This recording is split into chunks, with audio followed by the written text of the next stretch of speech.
Bismillahirrahmanirrahim. Assalamualaikum warahmatullahi wabarakatuh. Salam sejahtera untuk kita semua. Salam Om Swastiastu, Namo Buddhaya, Salam Kebajikan. Perkenalkan, saya Dina Andini SMM. Saya merupakan dosen program studi manajemen perusahaan pada kampus Politeknik Tribuna Tasikmalaya. Saat ini saya dalam proses mengikuti sertifikasi dosen pada gelombang 1.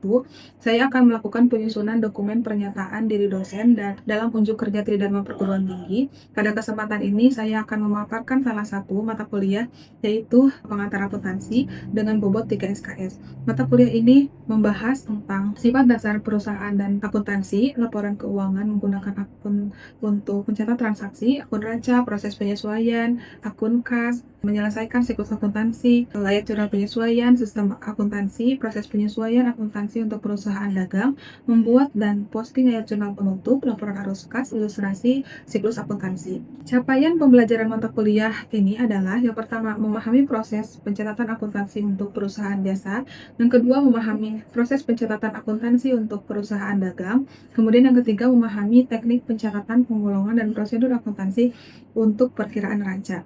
Materi di mata kuliah pengantar akuntansi yaitu yang pertama adalah persamaan akuntansi, yang kedua laporan keuangan dan rekening buku besar, yang ketiga jurnal umum, yang keempat adalah posting jurnal umum, yang kelima adalah penyesuaian pembukuan, yang keenam adalah neraca lajur, yang ketujuh adalah laporan keuangan, yang kedelapan jurnal penutup, jurnal penyesuaian kembali dan koreksi kesalahan, kemudian yang kesembilan akuntansi perusahaan dagang, yang 10 adalah metode penentuan persediaan, yang ke-11 siklus akuntansi, yang ke-12 jurnal khusus, yang ke-13 adalah buku besar pembantu, yang ke-14 latihan siklus akuntansi. Kemudian dalam metode pembelajaran ini, yang pertama yaitu ceramah, yang kedua presentasi, kemudian yang ketiga adalah case method dan problem based learning.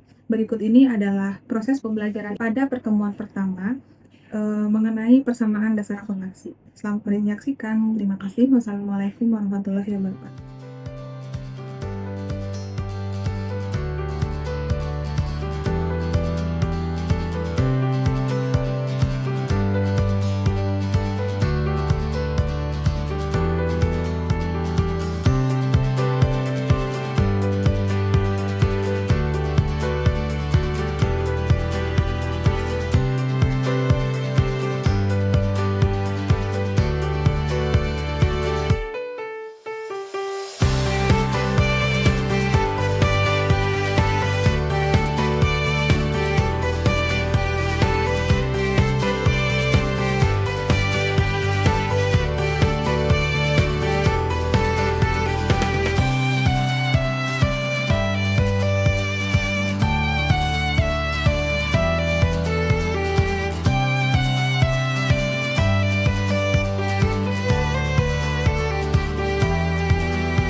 Bismillahirrahmanirrahim. Assalamualaikum warahmatullahi wabarakatuh. Waalaikumsalam warahmatullahi wabarakatuh. Salam sejahtera untuk kita semua. Selamat siang.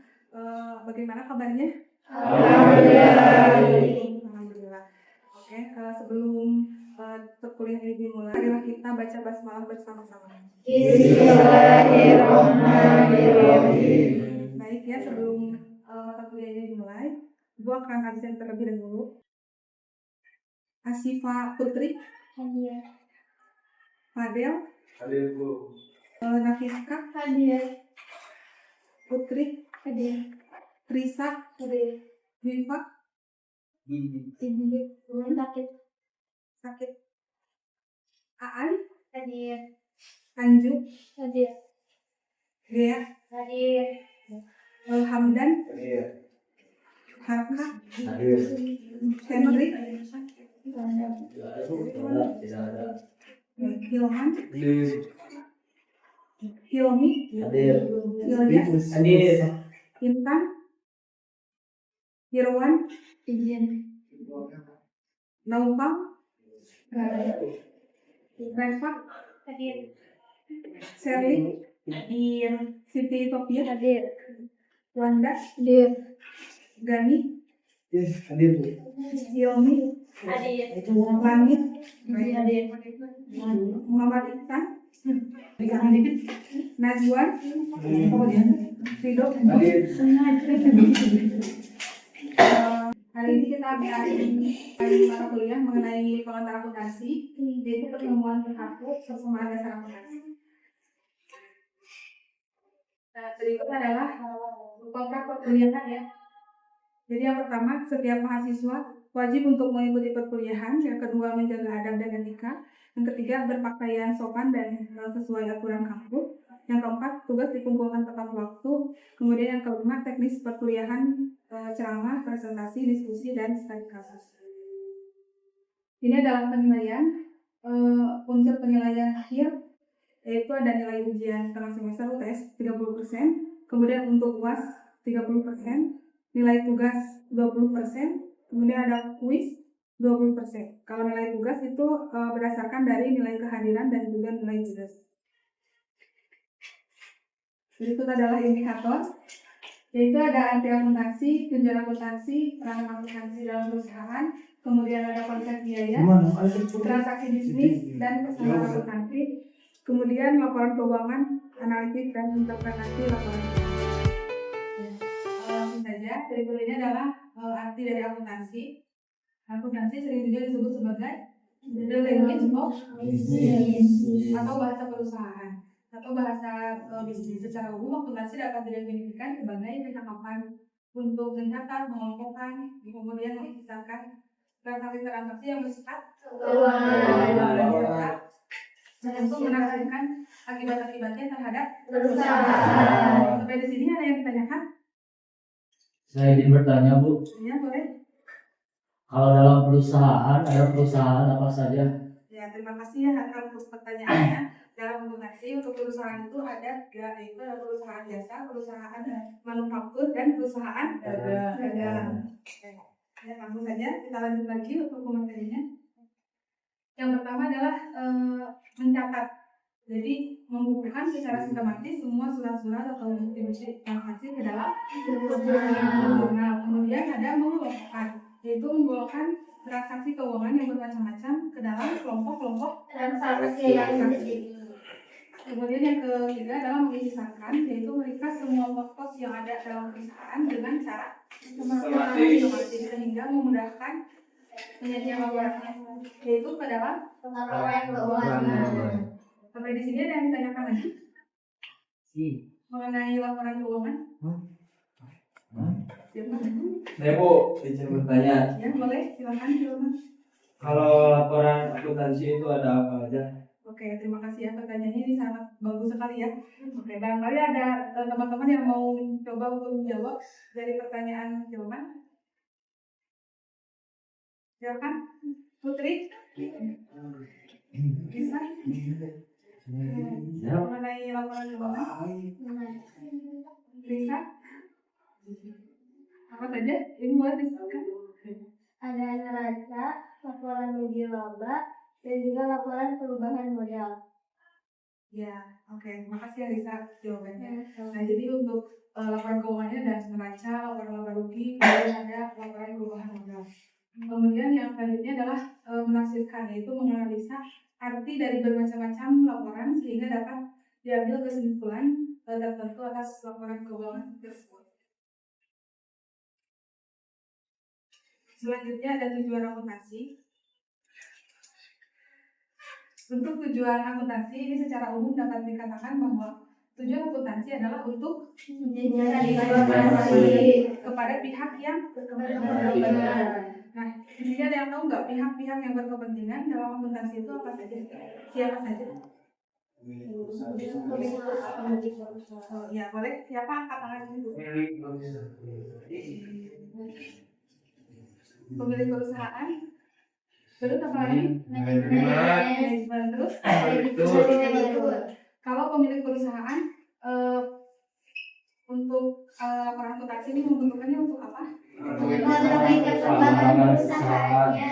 Terus Menilai hasil-hasil masa lalu untuk petunjuk di masa yang akan datang. terus selanjutnya Ingin mengetahui data keuntungan dari modal yang ditanamkan dalam perusahaan.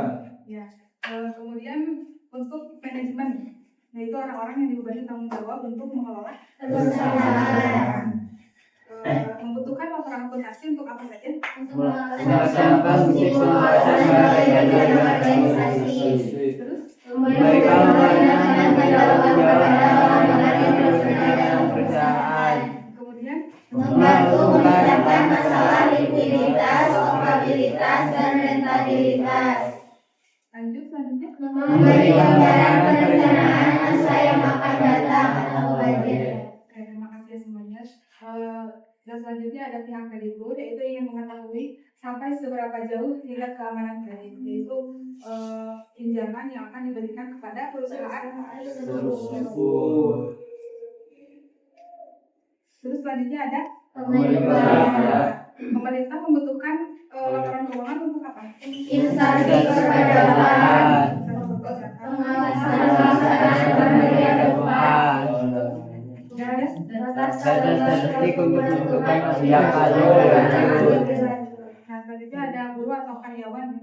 Karyawan juga menaruh perhatian terhadap kestabilan finansial dan hasil operasi perusahaan tempat mereka bekerja. Dan melalui sertifikat buruh mereka berhak untuk menuntut tingkat upah yang layak, bonus gaji yang menjadi haknya dan lain-lain. Sampai di sini ada yang ditanyakan? Tidak. Ya. Oke, kalau tidak ada yang ditanyakan, sekarang ibu yang bertanya ya. Ya. Ibu ingin bertanya kepada Gani. Ini untuk pengertian akuntansi bisa dijelaskan? Pengertian akuntansi itu adalah seseorang yang mempunyai pengetahuan dan mampu untuk menerapkan prinsip-prinsip akuntansi yang dapat diterima dari umum, dan seorang akuntansi diharapkan cakap dalam mengawasi dan mengatur pekerjaan, memegang buku dan mencatat, mengelompokkan, menyajikan dan menafsirkan informasi. Seperti itu. Oke, terima kasih Gani. Aplaus dulu buat Gani. Ya, untuk selanjutnya ada macam-macam akuntan. Di sini ada akuntan swasta, yaitu akuntan yang bekerja dalam suatu perusahaan. kemudian baik perusahaan yang kemudian ada akuntan pabrik, yaitu yang memberikan jasa profesinya kepada masyarakat. Selanjutnya ada bidang-bidang akuntansi. Kan barangkali ada yang mau menjelaskan mengenai bidang-bidang akuntansi. Hai, ya boleh. Yang pertama ada akuntansi keuangan, yaitu penyusunan laporan keuangan untuk memberikan informasi kepada pemakainya. Nah, yang kedua ada akuntansi biaya, yaitu mencatat biaya-biaya yang telah terjadi, pengawasan biaya dan analisa biaya. Yang ketiga ada auditing, yaitu pemeriksaan akuntansi dalam hal kelayakan laporan keuangan. Yang keempat ada akuntansi manajemen, yaitu mengkhususkan atau mempelajari bagaimana atau cara memberikan informasi-informasi yang berguna bagi pimpinan perusahaan.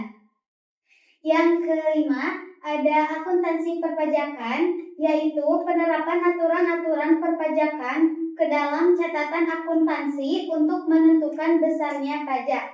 Yang keenam ada akuntansi anggaran atau budget, yaitu akuntansi yang khusus dalam perhitungan rencana keuangan mengenai kegiatan perusahaan pada periode tertentu. Yang terakhir ada akuntansi pemerintahan, yaitu akuntansi yang mencatat transaksi yang terjadi di lembaga-lembaga pemerintahan dan lainnya. Oke, terima kasih. Aplaus dulu buat Ayah. Nah, berikut ada bidang akuntansi yang sudah tadi dijelaskan oleh Ayah. Ada akuntansi keuangan, akuntansi biaya, akuntansi manajemen perpajakan, anggaran, dan sebagainya. Sampai di sini ada yang ditanyakan? Oke, ini untuk materi selanjutnya, yaitu ada persamaan hasil akuntansi. Nah, untuk dasar-dasar dari akuntansi ini ada yang pertama adalah unsur dasar dari posisi keuangan, yaitu neraca. Silakan barangkali ada yang mencoba untuk menjelaskan mengenai unsur dari neraca ini apa saja. Yaitu kekayaan yang dimiliki perusahaan dan yang dapat dinilai dalam bentuk uang. Yang kedua ada utang, yaitu kewajiban yang harus dibayar kepada pihak lain karena telah menikmati suatu prestasi dari pihak yang bersangkutan. Yang terakhir ada modal, yaitu hak pemilik atas harta kekayaan bersih dalam perusahaan. Dan perlu diketahui bahwa harta perusahaan dapat terdiri dari bermacam-macam, antara lain uang kas, peralatan kantor, perlengkapan kantor, kendaraan, gedung dan tanah dan lain-lain. Oke, terima kasih Dido ya untuk sudah menjelaskan mengenai unsur dari lamaran neraca. Barangkali ada yang mau dibacakan? Sudah cukup? Cukup. Ya, kamu dong Mbak Dido.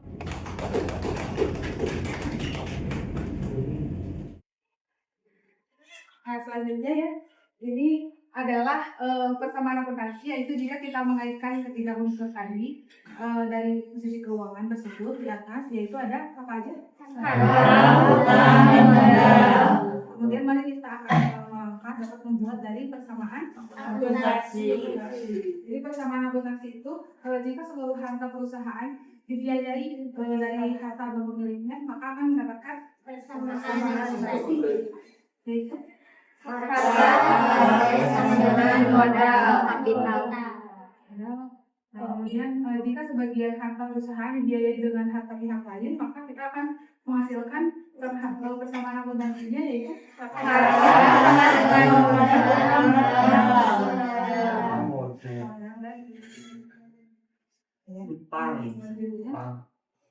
Nah, selanjutnya ini adalah contoh dari contoh dari soal perusahaan apa ini? Jasa. Kira-kira ini pasti perusahaan jasa dagang atau jasa pengusaha laundry sejahtera, yaitu Nona Nurlina selama 2 bulan Januari 2022 melakukan transaksi yaitu uang sebesar. Kemudian yang kedua membeli dengan Alat tulis dan lain-lain sebesar 500.000. Kemudian yang ketiga Membeli peralatan yang seperti meja dan sertifikasi secara kredit 20 juta dari toko murah. Menerima hasil jasa selama bulan Januari sebesar 55.600.000. selanjutnya Membayar sewa ruangan bulan Januari sebesar 3 juta. Membayar gaji pegawai sebesar 6.250.000. Membayar sebagian hutang kepada toko murah sebesar 10 juta. Selama bulan Januari Israel berkurang sebesar 400.000. kemudian yang Diambil untuk keperluan sendiri sebesar 4 juta. Nah, untuk pertanyaannya itu adalah buatlah persamaan Akuntansi. Oke, barangkali ada yang mau mencoba untuk soal ini. Yang pertama, transaksi pertama dulu. Modal Lina menyetor uang sebesar 75 juta untuk modal uangnya. Berarti kalau di input ke persamaan akuntansi bagaimana? Kalian mau siapa? Sally? Tapi selanjutnya aku ya awalnya mas dulu modalnya 75 juta, lalu beli perlengkapan 500.000, jadi kasnya 75 juta dikurangi 500.000, sisa 70 pakai 500, lalu membeli bukan peralatan kredit, lalu membeli membeli perlengkapan lagi peralatan secara kredit sebesar 20 juta. Kasnya kenapa tidak berkurang, karena 20 juta itu secara kredit dulu. Lalu udah Jadi ini udah sampai ke transaksi yang ketiga ya? selanjutnya lanjut ke Transaksi selanjutnya yang keempat, menerima hasil jasa selama bulan Januari. Maka barangkali ada yang mau selama bulan Januari sebesar 65 juta dolar. Karena pendapatan sehingga menambah di sebesar 65 juta. Kemudian menambah juga di modal sebesar 65 juta. Kemudian yang E yaitu membayar sewa ruangan. Jadi mengurangi kas, mengurangi kas atau mengurangi modal. selanjutnya membayar gaji pengusaha ya, mengurangi kas dan juga mengurangi Modal. membayar sebagian hutangnya kepada toko murah sebesar 10 juta. Nah ini berarti mengurangi kas sama mengurangi hutang. Selanjutnya selama bulan Januari Ribu. kemudian diambil untuk keperluan sendiri. Sehingga pertambahan akuntansi seperti itu. Kalau dijumlahkan untuk yang sesi daily dan sesi kredit ini sama atau tidak? Oke, di sini ada yang ditanyakan. Oke, di sini ada lagi persamaan akuntansi, yaitu harta mengenai tentang modal. Sudah masuk ke dalam laporan neraca. Coba ada yang mau menjelaskan mengenai aktiva dan pasifa dari neraca ini? Silakan. Ada? Jadi laporan neraca terdiri dari Laporan neraca itu terdiri dari aktiva dan pasifa, di mana aktiva berisi kas, peralatan, perlengkapan jumlah, dan pasifa berisi utang, modal, dan jumlah. untuk aktivanya apakah harus sama tidak dengan pasifa? Tidak. Ya, harus sama tidak? Harus lah. Kalau jumlah harus jumlahnya harus. Kalau ini di aktiva jumlahnya berapa? 9. Kemudian untuk pasifa? Nah, di sini ada yang ditanyakan?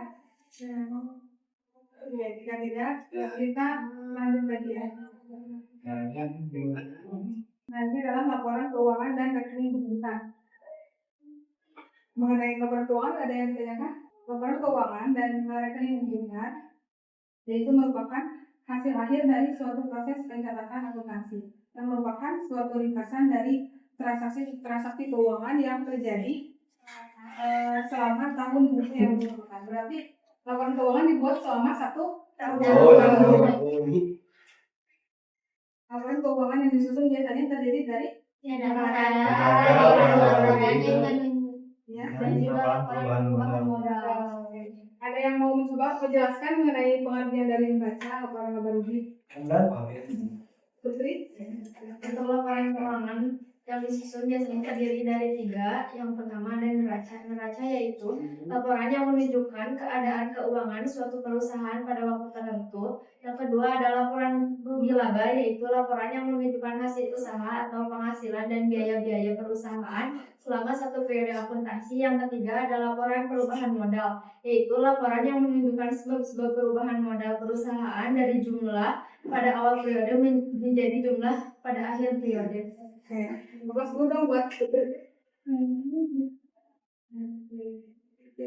Nah, kemudian ini untuk neraca tadi sudah dijelaskannya mengenai halaman-halamannya, unsur-unsurnya dari mulai harta, hutang, dan modal. Nah, ini contoh laporan dari neraca.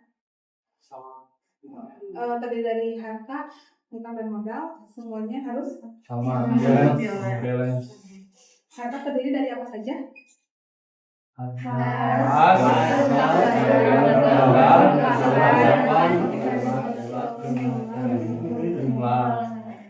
Peralatan.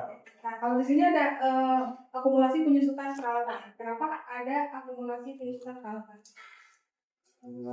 Karena peralatannya menyusut.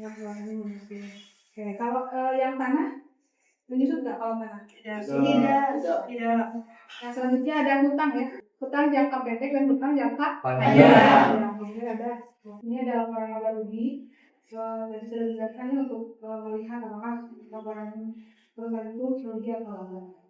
Nah, ini ada contoh Dari laporan laba rugi, Dapatkan juga salon dan benar-benar kita Silahkan ada yang mau menjelaskan mengenai laporan laba rugi? Dan pendapatan jatuh salon sebesar 35 juta, lalu dikurangi biaya-biaya tersebut, dikurangi 28 juta, jadi 35 juta dikurangi 28 juta 150 ribu. Nah, laba bersihnya itu sisa 6 juta 850 ribu. Oke, gue undang buat terakhir. Dari laporan ini sudah terlihat bahwa laporannya itu adalah laba. Nah, ini dari rekening perusahaan. Kalau rekening perusahaan itu ada selanjutnya ada aturan perdebitan dan perkreditan rekening-rekening dapat dilihat oleh berikut. Nah, ini bisa juga disebut sebagai saldo normal. Nah, untuk saldo normal ini silakan ada yang menjelaskan mengenai saldo normal ini. Kelompoknya itu ada berapa? 5 ya. Yang pertama adalah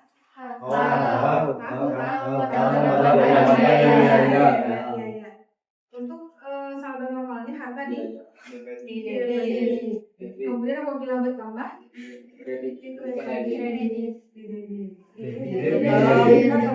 apabila berkurang di untuk hutang saldo normalnya di bertambah berkurang modal saldo normalnya bertambah apabila berkurang kemudian ada pendapatan saldo normalnya apabila berkurang kemudian yang terakhir saldo normalnya adalah apabila bertambah apabila berkurang oke begitu buat luar biasa sekali. Nah, kita sudah berada di akhir sesi ya. Jadi berikut adalah tugas dari pengusaha laundry sukses tahunnya 2022 tapi bulan Mei. Untuk tugas ini nanti dikumpulkan minggu depan. Sampai di sini ada yang ditanyakan? Sudah. Jadi untuk hari ini apa yang sudah kita bahas? Apa saja?